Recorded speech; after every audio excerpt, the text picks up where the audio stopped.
Hello everyone. तो आज हम लोग स्टार्ट करने वाले हैं लेक्चर नंबर 4। और मैं आपको पढ़ाऊंगा इंपेरिकल फार्मूला कैसे कैलकुलेट किया जाता है। बहुत सारे बच्चों के साथ ये प्रॉब्लम आती है कि sir how to calculate empirical formula, right. तो इंपेरिकल फार्मूले के लिए आपको एक दो पॉइंट्स को दिमाग में रखना होगा।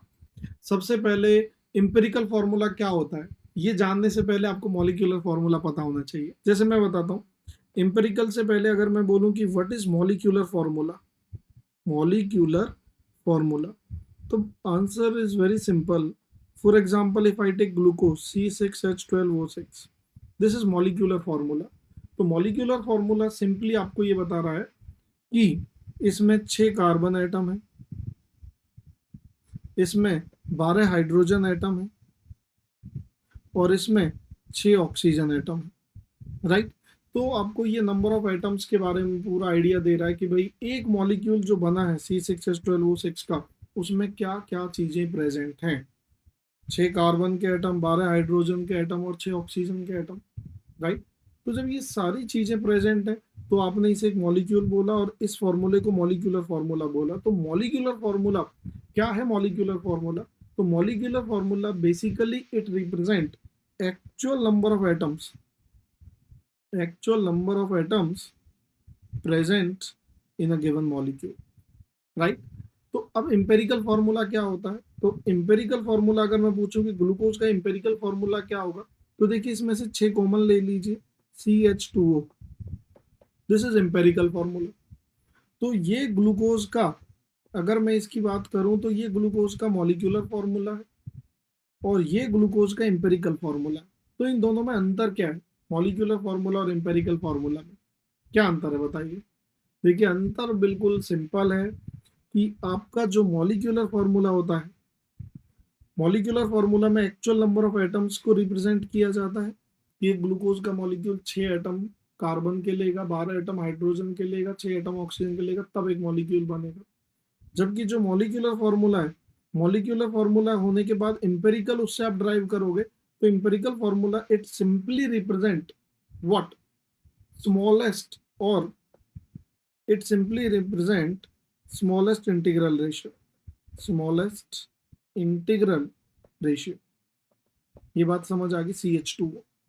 तो अब आपको पता पड़ गई है भाई मॉलिक्यूलर फार्मूला क्या होता है, इंपेरिकल फार्मूला क्या होता है। तो अब मेरा अगला पॉइंट है कि अगर मैं यहाँ बात करूँ कि ये मेरा मॉलिक्यूलर फार्मूला था C6H12O6 और ये मेरा इंपेरिकल फार्मूला है CH2O, तो this is empirical formula, this is molecular formula. इन दोनों में अंतर पता पड़ गई, empirical formula and molecular formula। now point number 2, इसकी अगर मैं बात करूं तो मॉलिक्यूलर फार्मूला मास क्या होगा? Molecular formula mass it will be 180। Empirical formula मास क्या होगा? It will be 30। अब अगर आपको इनमें रिलेशन निकालना है तो ध्यान से देखिए, मैं इसे ऐसे भी लिख सकता हूँ CH2O6। तो how will I write it? तो molecular formula will be equal to empirical formula into n। तो अगर आप इसे 6 से मल्टीप्लाई कर दें तो you will be getting this. तो ये n कहाँ से आएगा? From where you will calculate this n? तो मैं बताता हूँ, n आपका आएगा molecular formula mass upon empirical formula mass से। तो यहाँ मॉलिक्यूलर फार्मूला मास 180 था, इंपेरिकल 30 था, तो ये 6 आ गया, तो ये आपका n आ गया। तो अब आपके पास एग्जैक्ट रिलेशन आ गया है, molecular formula is equal to empirical formula into n। और n कहाँ से आएगा, ये पॉइंट क्लियर हो गया। तो अब सीधा इसके ऊपर कुछ प्रैक्टिस करते हैं भाई। तो empirical formula simplest ratio of atoms को रिप्रेजेंट करता है, सिंपलेस्ट रेशियो ऑफ एटम्स, ठीक। तो प्रॉब्लम क्या हो सकती है? जैसे given that an organic compound has the following mass percentage composition. तो इस प्रॉब्लम को सॉल्व भी करेंगे और सॉल्व करने के साथ साथ ये भी देखेंगे कि भाई आप लोग इसमें कहाँ फंस रहे हैं, ठीक है।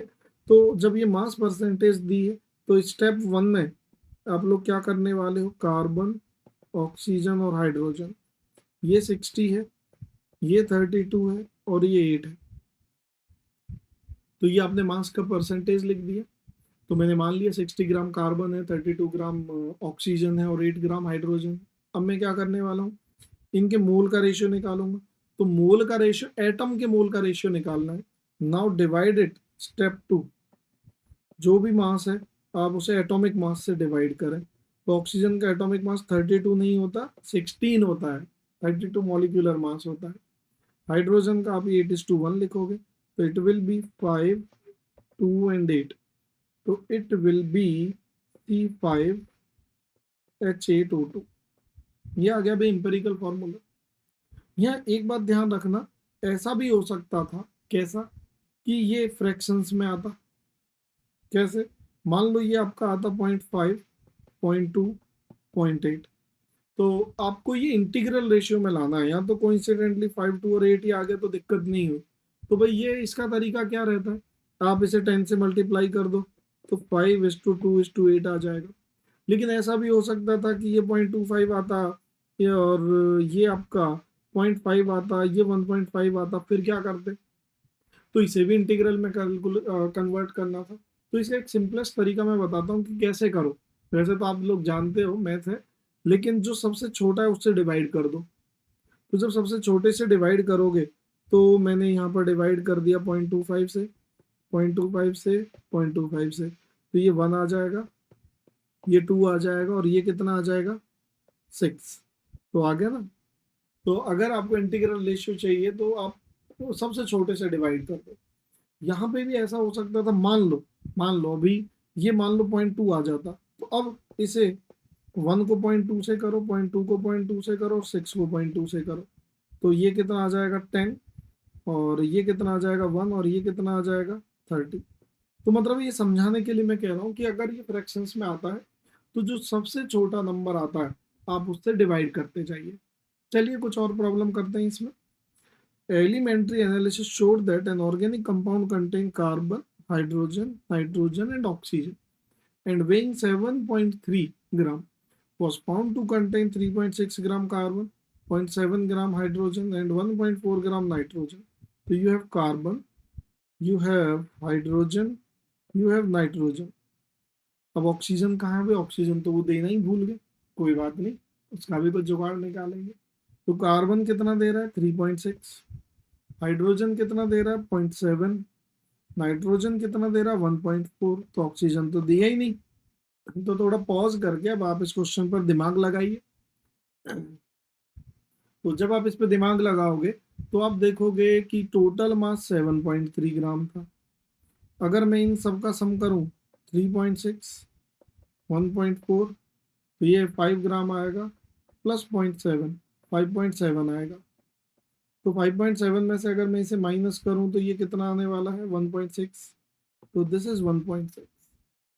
तो जो ऑक्सीजन आपको दिया नहीं गया था वो एक्चुअली दिया गया है, थोड़ा सा आपको वहाँ दिमाग लगाना पड़ेगा। तो अब जैसे ही आप इसे 12 से करोगे, इसे 1 से करोगे और इसे 14 से करोगे, तो ये कितना आ जाएगा, दिस इज 0.3, 0.7, 0.1, 0.1, तो it will be C3H7NO, C3H7NO। इस तरीके से आपको प्रॉब्लम्स को करना है। बिल्कुल छोटा सा टॉपिक है और आप बहुत आसानी से इन्हें कर सकते हैं। अब मैंने आपको बता दिया है, कुछ और प्रॉब्लम इसकी ले लेते हैं। Calculate empirical formula of the minerals that have the following composition. कौन कौन सी कॉम्पोजिशन, ASO4 दे दिया, H2O दे दिया, ए का एटॉमिक मास है 16, सल्फर का एटॉमिक मास है 32। तो इसे कैसे करोगे, तो देखिए यहाँ एटम ना देकर आपको कुछ मॉलिक्यूल्स ही दे दिए गए हैं। So how will you solve it, तो is there any way to solve this, बताइए मैं, क्या इसका कोई तरीका है, इसे कैसे सॉल्व किया जाए।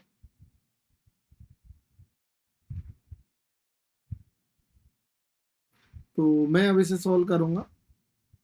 यहाँ मैं लिखूंगा ASO4, यहाँ मैं लिखूंगा H2O। तो इनका मास दिया है 28 और ये कितना दिया है, 72। ठीक है, करो ट्राई। तो अब आप देखिए इन सब के ना मोलर मास भी निकाल लीजिए।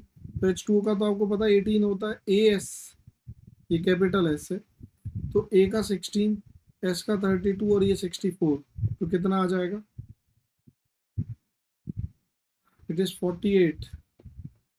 प्लस 64, तो इट विल बी 112। तो अगर ये 112 आ गया तो आप जरा इसे कीजिए, ये 4 और ये 1/4, तो 1/4:4, तो you can write it as 1:16। हो गई प्रॉब्लम सॉल्व। अब इसमें कुछ बचा ही नहीं, राइट? क्या नहीं बचा इसमें, जरा देख लेते हैं। Now I will simply write as ASO4.16H2, तो यहाँ ये डॉट आना था। अब हम अगली प्रॉब्लम करते हैं। उसमें आपको EO दिया है, DO2 दिया है, H2O दिया है। तो how will you solve this problem? Is there any way? Yes, there is a way. मैं अब उसे बताता हूँ वो कौन सा वे है। तो just right it like this way, EO, DO2 और H2O।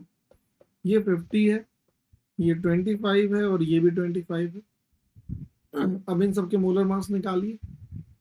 E का दे रखा 29, तो 29 + 16 ये कितना होगा? 45। D का कितना दे रखा? 13, तो 13 + 32 45। वाटर का तो 18 पता ही है आपको।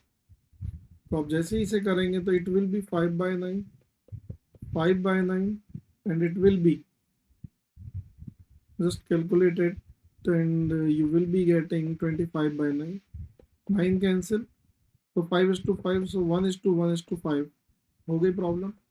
EO dot DO2 dot 5H2O।